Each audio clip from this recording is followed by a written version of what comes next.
ఓం శ్రీ మహాగణాధిపతయే నమః. శ్రీ మహాసరస్వత్యే నమః. శ్రీ గురుభ్యో నమః. హరి ఓం. సదాశివసమారంభాం శంకరాచార్యమధ్యమాం అస్మదాచార్యపర్యంతాం వందే గురుపరంపరాం. జై గురుదేవదత్త. జగతః పితరం వందే పార్వతీ పరమేశ్వరం. పరమేశ్వర స్వరూపమైనటువంటి సృష్టికి నమస్కారాలు చేస్తూ ఫిబ్రవరి 1వ తారీఖు నుంచి మార్చి 1వ తారీఖు వరకు గల వృషభ రాశి వారికి ఫిబ్రవరి నెల మాస ఫలితాలు ఏ విధంగా ఉంటాయి మీకు నేను తెలియజేస్తాను. వృషభ రాశిలో కృత్తికా నక్షత్రంలో ఉన్నటువంటి 2, 3, 4 పాదములు, రోహిణి నక్షత్రంలో ఉన్నటువంటి 1, 2, 3, 4 పాదములు, మృగశిర నక్షత్రంలో ఉన్నటువంటి 1, 2 పాదములు కలిపి వృషభ రాశిగా చెప్పబడుతోంది. ప్రారంభము లగాయితూ జన్మమందు ఉన్నటువంటి రాహువు, సప్తమ స్థానంలో ఉన్నటువంటి కేతువు, నెలాఖరు వరకు కూడా అష్టమ స్థానంలో ఉన్నటువంటి కుజ శుక్రులు, 13వ తారీఖు వరకు 9వ స్థానంలో రవి, 13వ తారీఖు నుంచి 10వ స్థానంలో రవి, 10వ స్థానంలో గురుడు, భాగ్యమందు ఉన్నటువంటి శని ప్రధానమైనటువంటి ఫలితాలన్నీ కూడా నిర్దేశింపబడుతున్నాయి. ఒక రకంగా వృషభ రాశి వారికి ఈ నెల గతించినటువంటి మాసం కంటే అంటే ఒక రకంగా జరుగుతున్నటువంటి 3-4 నెలల భయంకరమైనటువంటి పరిస్థితుల నుంచి చాలా వరకు బయటపడినట్టేనే చెప్పాలి. నవంబర్ నెల నుంచి పడుతున్నటువంటి భయంకరమైన కష్టాల నుంచి చాలా వరకు మీరు బయటపడినట్టనే చెప్పుకోవాలి, ఏమాత్రం సందేహం లేదు. అయితే 13వ తారీఖు నుంచి రాజ్యస్థానంలో 10వ స్థానంలో రవి గురుడితో కలవడం చాలా గొప్ప విషయం అని చెప్పాలి. దిగ్బలాన్ని కలిగి ఉండడం రవి ఎన్నో రోజులుగా పడుతున్నటువంటి మానసిక సంఘర్షణలకి, మానసిక సమస్యలకి, కుటుంబపరమైనటువంటి భార్యాభర్తల మధ్యన జరుగుతున్నటువంటి భయంకరమైనటువంటి ఇబ్బందికరమైనటువంటి పరిస్థితులకి ఫుల్ స్టాప్ పడుతుందని చెప్పాలి, సందేహమే లేదు. అదేవిధంగా కుజాష్టమ స్థితి ఈ నెలాఖరుతో కూడా పూర్తిగా వెళ్ళిపోతోంది. కుటుంబం అంతా కూడా ఆనందకరమైనటువంటి వాతావరణం కనబడుతోంది. భయపడవలసినటువంటి పని లేదు. మీ మాటకు విలువ పెరుగుతుంది. మీరు పనిచేస్తున్నటువంటి కార్యాలయంలో కానీ, పనిచేస్తున్నటువంటి లేదా మీ యొక్క సొంత ఫ్యాక్టరీకి అవ్వచ్చు, లేదా సొంత స్కూల్ అవ్వచ్చు, సొంత బ్యాంక్ అవ్వచ్చు, మీరు పనిచేస్తున్నటువంటి విధి విధానాలు ఎదుటి వ్యక్తులకు నచ్చి ఆకర్షితులవుతారు. కొంత గత 4-5 నెలలుగా, ఇంచుమించుగా ఒక 4 నెలలుగా మీరు పోగొట్టుకున్నటువంటి మానసిక వ్యధని, భయంకరమైనటువంటి అనుభవిస్తున్నటువంటి మానసిక వ్యధని ఖచ్చితంగా దూరం పోతుంది, సందేహమే లేదు. రాబోయేటువంటి రోజులన్నీ కూడా అనుక్షణము కూడా మీకు ఆనందకరమైనటువంటి వాతావరణమే వస్తుంది, సందేహం లేదు. అయితే ఈ నెలాఖరు వరకు కూడా కుజాష్టమం ఉన్నది కాబట్టి కొంత ప్రతి విషయంలోనూ ఒక అడుగు తగ్గి ఉండడం మంచిది. అనవసరమైనటువంటి వాదోపవాదాలు పెట్టుకోకుండా ప్రతి విషయంలోనూ కూడా ఆచితూచి మాట్లాడడం వల్ల ఒకంత సమస్య జటిలం అవ్వకుండా పరిష్కార దిశలుగా అడుగులు పడతాయి. ఇంటిలో జరుగుతున్నటువంటి పరిస్థితుల రీత్యా ఒక రకమైనటువంటి విరక్తి భావన చెంది ఉన్నారు మీరు.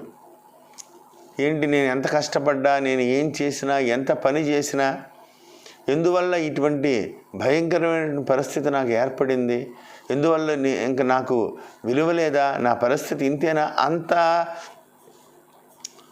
ఇబ్బందికరమైనటువంటి పరిస్థితులన్నీ కూడా మీ చుట్టూ వచ్చేసాయి. దానివల్ల మీరు ఇబ్బంది పడుతూ ఉన్నారు. అవన్నీ కూడా మీరు దాటగలుగుతారు.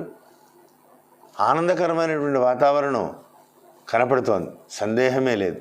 అయితే ఈ నెల కూడా మీరు చేయవలసినటువంటి పరిస్థితుల్లో ఏమిటంటే శాంతం, ప్రతి విషయంలోనూ కూడా ఇంత తగ్గి ఉండడం వల్ల వ్యవహారాన్ని మీరు జయించగలుగుతారని ప్రత్యేకంగా చెప్పదగ్గ సూచన. మంగళవారం రోజున సుబ్రహ్మణ్యేశ్వర స్వామి ఆలయంలో స్వామివారికి ప్రదక్షిణం చేసి పంచామృతాలతో స్వామివారికి అభిషేకం చేయించుకోండి.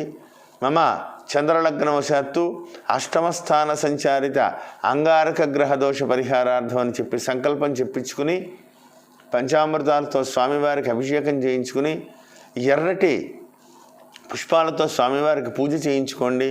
సుబ్రహ్మణ్యేశ్వర స్వామి అష్టోత్తరం ప్రతినిత్యం కూడా పారాయణ చేసుకోండి. కుదిరితే పుట్ట చుట్టూ కూడా ప్రదక్షిణం చేయండి.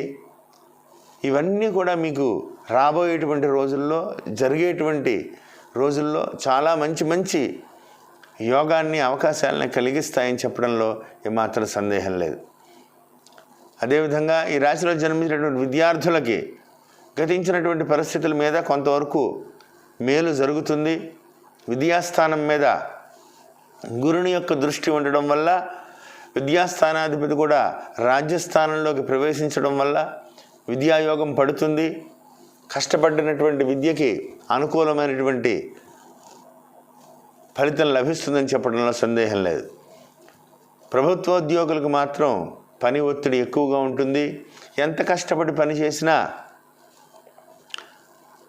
మిమ్మల్ని ఇంకా తోముతూనే ఉంటారు. ఎంత మిమ్మల్ని గుర్తించలేదనేటువంటి మానసికంగా మీరు కొంత అలసిపోతూ ఉంటారు. కాబట్టి తెలివితేటలుగా నొప్పించక తానొవ్వక అన్న సామెత ప్రకారంగా మీ తెలివితేటలతో సమస్యని జటిలం అవ్వకుండా ఏదో విధంగా మీరు కానీ ఈ నెల కనుక మీరు చేసుకోగలిగితే ఇంకా మీకు ఎదురు లేకుండా దూసుకుపోగలుగుతారు. ప్రతి విషయంలోనూ కూడా ఈ నెలలో ఇష్టం లేని ప్రదేశంలో కూడా వెళ్ళి ఒకంత డెప్యుటేషన్ మీద పనులు కూడా చేయవలసినటువంటి పనులు కూడా రావచ్చు. అదే ప్రైవేట్ రంగంలో ఉన్న వాళ్ళకైతే ఎవరో చేయవలసిన పనులు కూడా మీ మీద పడి ఆ ఒత్తిడి కూడా మీ మీద పడి పని చేయవలసిన పరిస్థితి కూడా కనపడుతోంది. కాబట్టి అవన్నీ ఒక ప్రత్యేకమైనటువంటి విధానంగా మీరు అనుకోవద్దు. ఖచ్చితంగా మీకు మంచి యోగాన్ని కలగజేస్తుంది. రాబోయేటువంటి రోజులు ఇంకా బాగున్నాయి. ఆలోచించవలసినటువంటి సమయంలో వ్యతిరేకంగా మీరు ఆలోచించుకోవాల్సినటువంటి భయపడాల్సినటువంటి పని లేదు. ఆరోగ్య విషయంలో మాత్రం జాగ్రత్తగా ఉండాలి. ఎందుకంటే జన్మరాహు నడుముకు సంబంధమైనటువంటి వెన్నుముక సంబంధమైనటువంటి అనారోగ్య సూచనలు కనపడుతున్నాయి. దానికి తోడు కుజాష్టమ స్థితి కాబట్టి ఈ నెలంతా కూడా ఆరోగ్య విషయంలో ప్రత్యేకమైనటువంటి శ్రద్ధ తీసుకోండి. బయట కూడా పరిస్థితులు అనుకూలంగా లేవు కాబట్టి ప్రతి విషయంలోనూ కూడా ఈ ఒక్క నెల ప్రత్యేకంగా ఆరోగ్య విషయంలో మీరు జాగ్రత్త తీసుకోగలిగితే సమస్యలన్నీ కూడా మీరు జయించగలుగుతారు. ఎటువంటి ఇబ్బందులు లేకుండా మిమ్మల్ని మీరు ఉద్ధరించుకోగలుగుతారని చెప్పడంలో సందేహం లేదు. అదేవిధంగా ప్రతినిత్యము కూడా సుబ్రహ్మణ్యేశ్వర స్వామి వారి భుజంగ స్తోత్రాన్ని పారాయణ చేసుకోండి. అనుక్షణము కూడా స్వామివారి అనుగ్రహంతో మీరు అఖండమైనటువంటి మానసిక ప్రశాంతతో విజయాన్ని సాధిస్తూ ముందుకు వెళ్తారని కోరుకుంటూ జై గురుదేవ దత్త. శుభం భూయాత్.